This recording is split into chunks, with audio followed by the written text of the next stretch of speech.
Imagine lying in a hospital bed fighting for your life.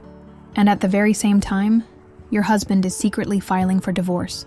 Not because he loved someone else, but because he thought you were too weak, too dependent, and no longer useful. Before I take you deep into this story, let me pause for just one moment. By the way, this is a brand new channel, and your support means the world to me. Please hit subscribe, give this video a like, and help us reach our first 1,000 subscribers. And when you subscribe, drop a comment telling me what number you are. I'd love to watch this community grow, one person at a time. Now, let me tell you my story. My name is Olivia Parker. I'm 33 years old, and for the last decade I lived what many would call the perfect suburban marriage. My husband's name is Ethan. 35, tall, charming, the kind of man who could make strangers laugh within minutes. Everyone thought we were a dream couple, and for years I thought so too. But what Ethan never knew was that while he played the role of the provider, I was quietly earning $130,000 a year working as a senior analyst for one of the top healthcare firms in the Midwest. It wasn't arrogance that kept me silent. It was survival. Ethan was proud, deeply insecure about money, and had a temper whenever he felt less of a man.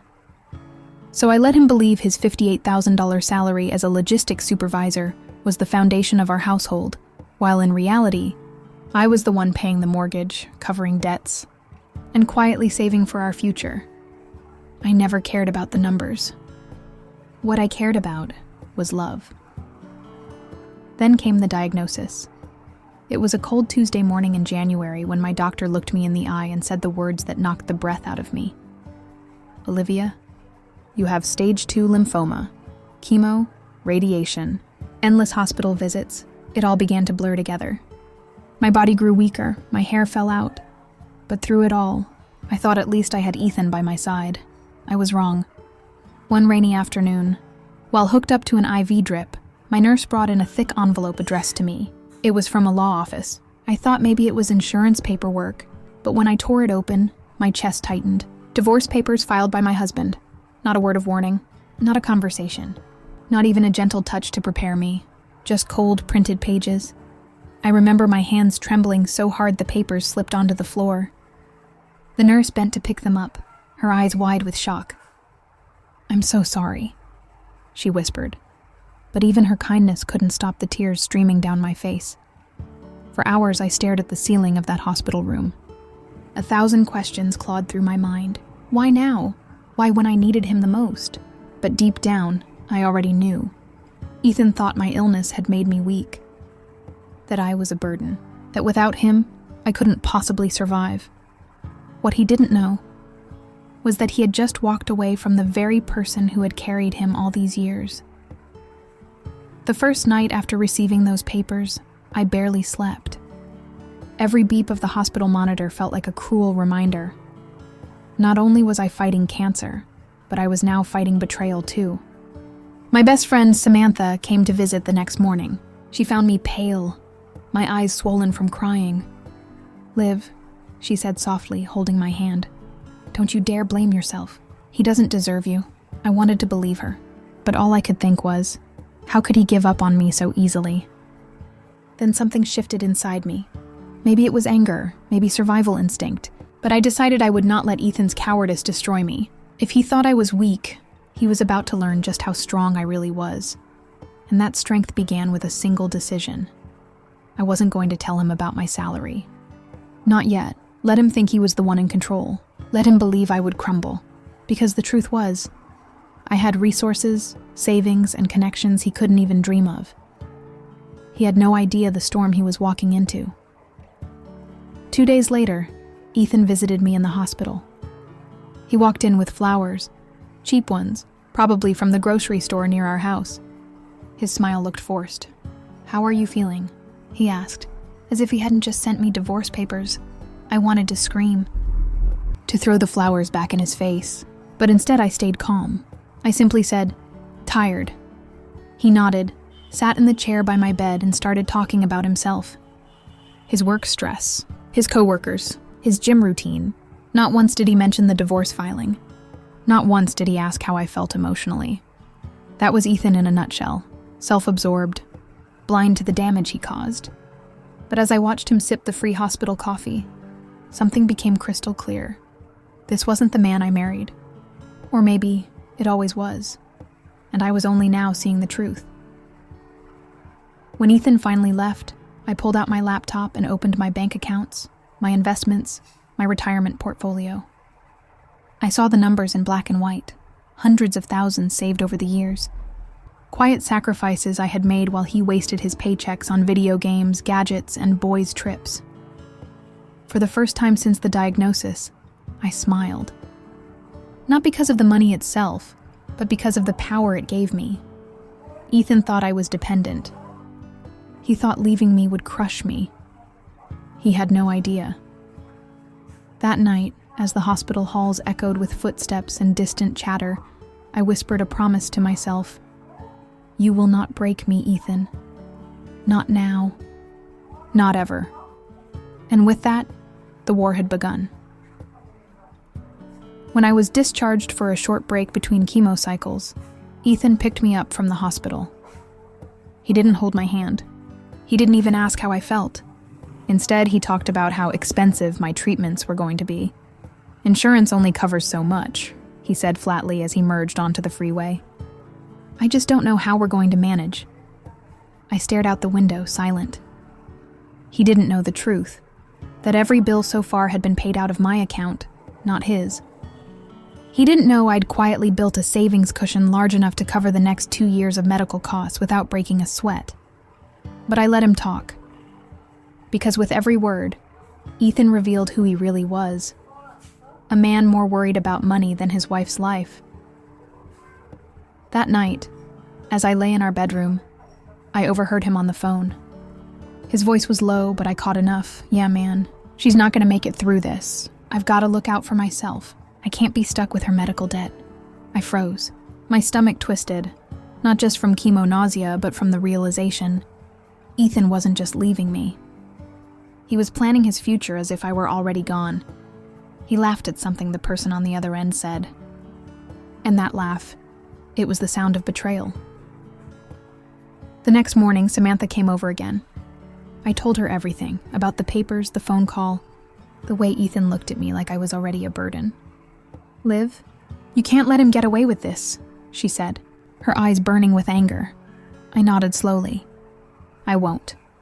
That was the day I called Rachel Morgan, a divorce attorney known for being ruthless but fair. She'd handled high-profile cases in Minneapolis, and I knew she could cut through Ethan's lies like a knife. When I met her in her office, Rachel listened quietly as I laid out the situation. Then with calm precision, she said, "He doesn't know about your income, does he?" "No," I replied. A sharp smile crossed her face. "Good. That's your biggest advantage. He's going to underestimate you every step of the way, and that's how we'll win." For the first time in weeks, I felt hope. Not the kind that came from medicine or doctors, but the kind that came from knowing I wasn't powerless anymore. 2 weeks later, Ethan came home late. His shirt smelled faintly of perfume, not mine. He tossed his jacket on the couch and said casually, "I met with my lawyer today. We're moving forward. I'm asking for the house since you can't maintain it. And half of our joint savings," I almost laughed out loud. Our joint savings account held less than $5,000 because I'd funneled most of my earnings into private accounts under my name years ago. Accounts Ethan had no access to. "Okay," I said simply, keeping my face neutral. He looked almost disappointed, like he'd expected a fight. Maybe he wanted me to beg, to cling to him, but I gave him nothing. That night, while he slept soundly, I emailed Rachel the documents she had requested. Tax returns, pay stubs, investment statements. Proof of everything Ethan never knew. She called me the next morning.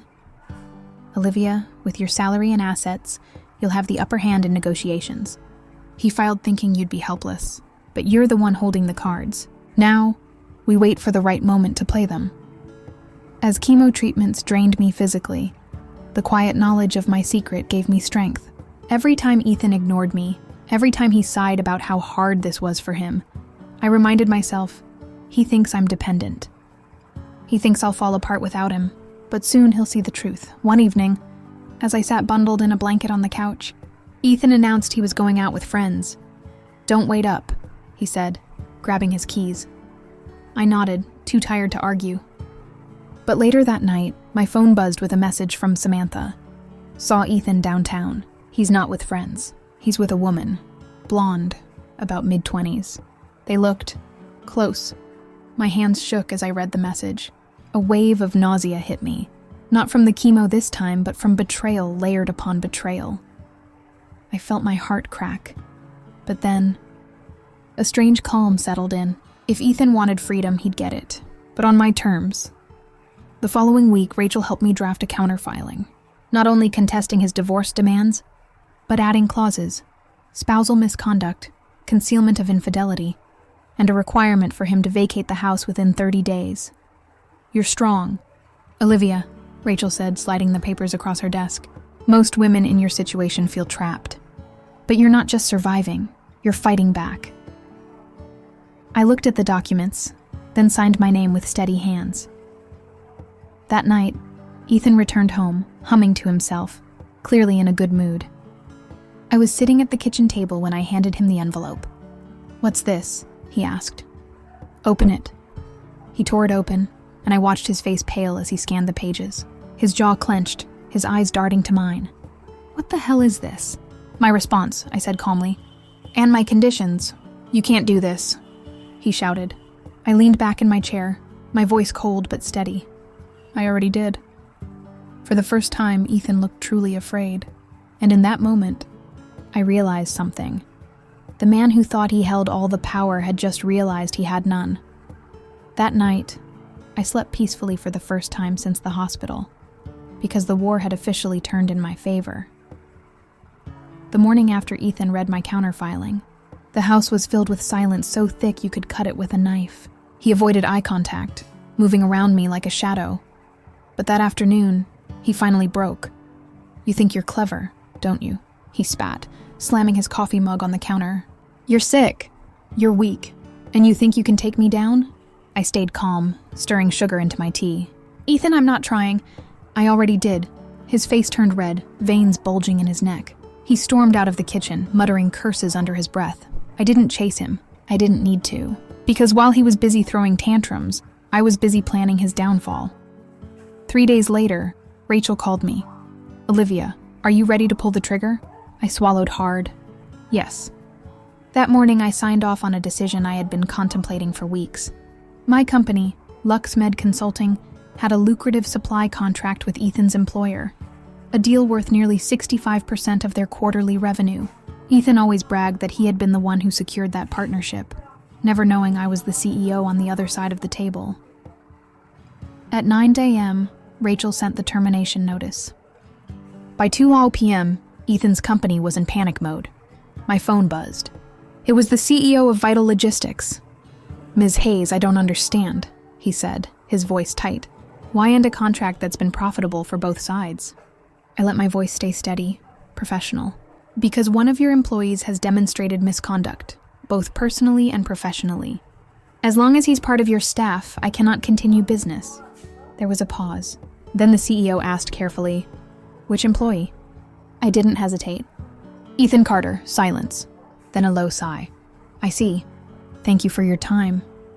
And just like that, the countdown on Ethan's career began. That night, Ethan came home late, his face pale and drawn. He looked at me almost in disbelief. I got laid off today," he whispered. I set my teacup down, my expression calm. "I know." His eyes widened. "What do you mean you know?" I rose from the couch, walked to my desk drawer, and pulled out a folder. Placing it gently on the table, I said, "Because I'm the one who ended the contract. I'm the CEO of LuxMed, Ethan. The company you bragged about winning over. The company you thought you convinced." He froze, his mouth slightly open. I leaned closer, my tone sharp but measured. "Every bill you've ever ignored? I paid it. Every debt you ran up? I cleared it. The house you think is yours? I bought it. Even your car payments? Covered by me. And I did it all because I believed in love. But love doesn't live here anymore." Ethan's hands trembled as he ripped open the folder. Inside were documents, divorce terms, asset division, and his official eviction notice. His eyes darted back to mine, filled with panic. This isn't real. You wouldn't... I already did, I interrupted, my voice ice. For the first time, Ethan had nothing to say. 2 nights later, as I was preparing for another hospital stay, my phone rang. It was close to midnight, and the caller ID showed his name. Against my better judgment, I answered. Olivia. His voice cracked, shaky, broken. Please, just listen. I lost everything. The company blacklisted me. No one will hire me. The house. Your lawyer's making me leave. I don't have anywhere to go. I stayed silent. He went on, words tumbling out like a flood. I was wrong. About you, about everything. I thought you were just some dependent wife. But you were the one holding everything together. I didn't see it, and now it's gone. Please, give me another chance. I leaned back against my pillow, letting the desperation sink in. Once upon a time, I had prayed for these words. I had begged in my heart for him to recognize my worth. But now they meant nothing. A chance? I said softly. You had a decade of chances, Ethan. You chose selfishness every time. Now that your world is crumbling, you finally see me. But it's too late. On the other end, I heard him choke back a sob. Please, Liv, please. We were happy once. I almost hung up until I remembered something. A name, Alyssa, I said coldly. The line went dead silent. I could hear him breathing, sharp and panicked. How do you know about that? He stammered. I smiled bitterly. Your CEO told me. Turns out they investigated a complaint internally. Late night overtime, hotel receipts. Messages to a 24-year-old intern named Alyssa Morgan. Ring any bells? It's not what you think, he whispered, his voice trembling. You're right, I said, my words cutting like glass. It's worse. And then, without another word, I hung up. When the screen went black, I felt a weight lift from my chest. For the first time, I wasn't the broken one begging for scraps of love. He was, and I knew this was just the beginning, because Ethan Carter had no idea how much farther he was about to fall. The morning after I hung up on Ethan, I didn't waste time. I opened my phone, scrolled to his name, and hit block. No more midnight calls. No more desperate pleas. No more interruptions in the new life I was building. Then I called my lawyer, Rachel. Add a no-contact clause, I told her. Done, she replied without hesitation. But that wasn't all. Rachel had already been digging. That afternoon, she walked into my hospital room with a thick folder. She laid it on the table, flipping through screenshots and documents. Do you want to see proof? She asked gently. Inside were hundreds of messages between Ethan and Alyssa. Flirtatious texts, photos, hotel bookings, even selfies taken inside his office, all time-stamped, geotagged, undeniable. I wasn't shocked. I wasn't even angry anymore. Just relieved. Every suspicion I had buried for years now had a name, a face, and evidence. Rachel closed the folder and looked me in the eye. We're filing for $95,000 in emotional damages. With this evidence, the judge won't hesitate. I nodded, not because I wanted the money, but because my dignity had to be placed exactly where it belonged. In the open, undeniable, for all to see. By the time I was discharged for temporary at-home recovery, Ethan had spiraled. Blocked from my phone, he tried email. Blocked from email, he tried social media. Blocked from social media, he showed up at my company's front desk. But security had strict instructions. Do not let him in. Every failed attempt only proved one thing. Ethan didn't love me. He loved the lifestyle I had built for him. And now that it was slipping away, he was thrashing like a drowning man. I moved out of the house we once shared. It wasn't mine anymore, not in spirit. Its walls held too many arguments, too many slammed doors, too many nights I cried myself to sleep. I sold it and bought a smaller, more peaceful place near Lake Minnetonka. A home just for me, no shared closets, no silent dinners, no ghost of Ethan hovering in the background. For the first time in years, I breathed freely. Meanwhile, Ethan's collapse became the talk of the local business community. His former employer quietly circulated his termination file. Unprofessional conduct, breach of ethics, workplace scandal. Word spread fast. Soon, No one in logistics or operations wanted his resume anywhere near their desk. He sold the car he once bragged about, just to keep up with his credit card debt. The same cards he had maxed out buying gaming consoles, sneakers, and fancy dinners behind my back.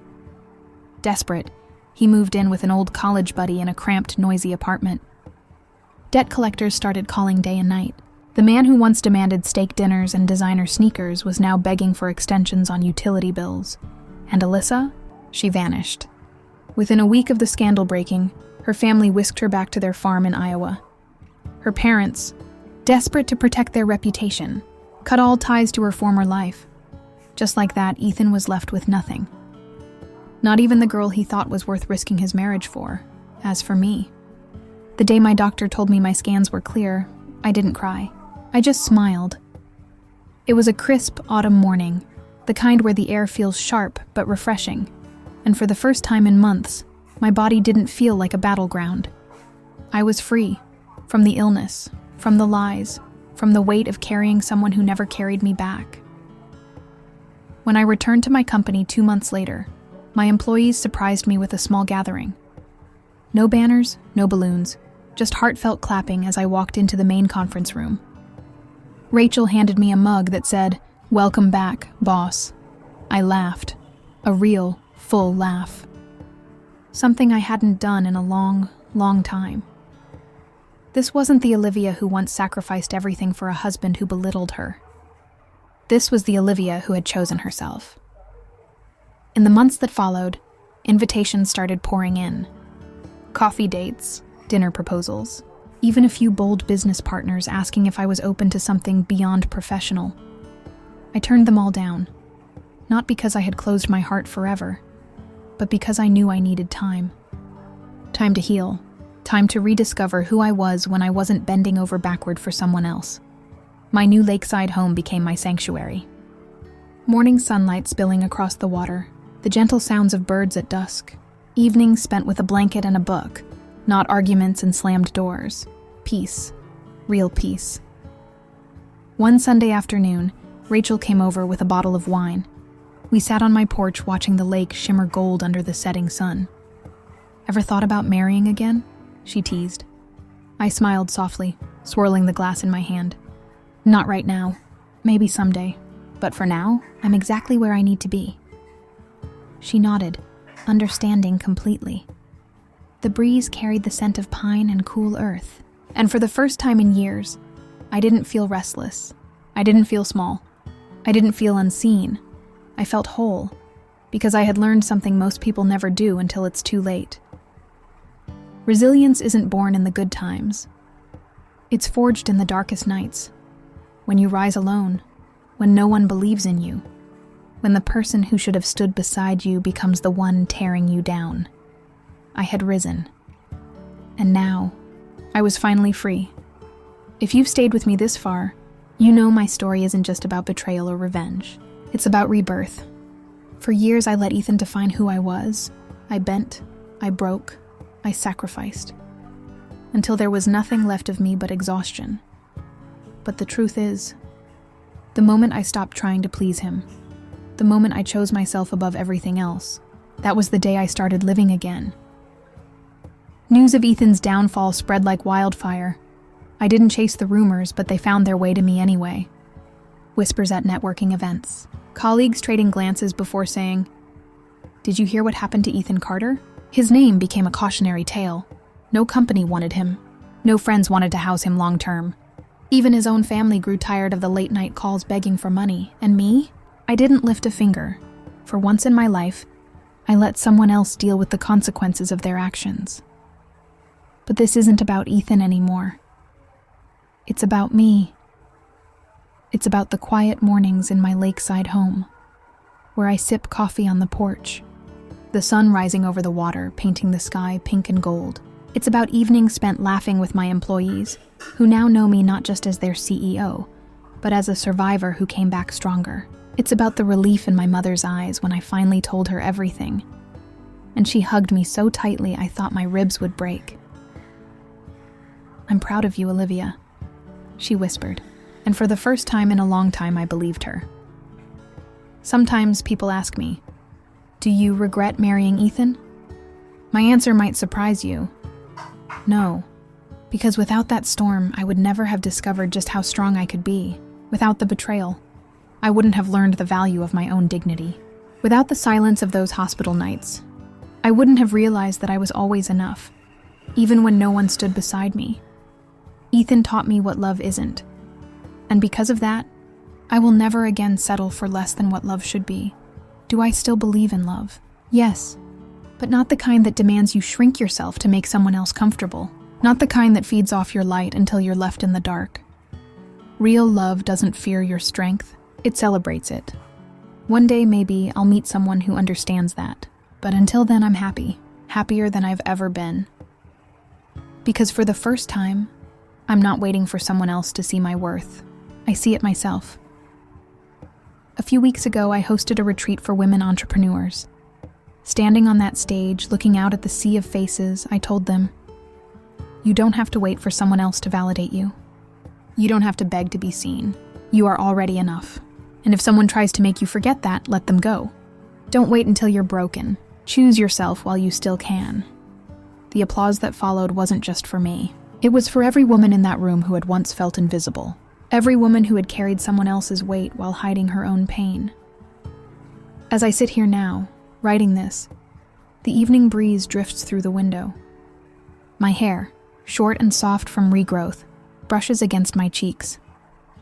I smile, not because life is perfect, but because it's mine again. I once gave my heart to a man who didn't deserve it. I once lived in silence, swallowing words that should have been spoken. I once thought strength meant enduring. Now I know. Strength means choosing yourself. And if you've ever felt like me, invisible, unappreciated, taken for granted, let my story be your reminder. You are stronger than you know. You are braver than you feel, and you are worthy of a love that doesn't hurt. So I'll leave you with this. Resilience isn't about never falling. It's about standing up after the fall, looking the world in the eye and saying, "You can't break me." I was Olivia Carter, the wife who was abandoned in a hospital bed. But today, I am Olivia Hayes, a survivor, a CEO, a woman who chose herself. And if my journey has touched you, even just a little, please support this channel. Subscribe, like the video, share it with someone who needs hope. Help us reach 1,000 subscribers so we can keep telling stories that matter. Because somewhere out there, another woman is lying awake tonight wondering if she's strong enough to walk away. And I want her to know she is.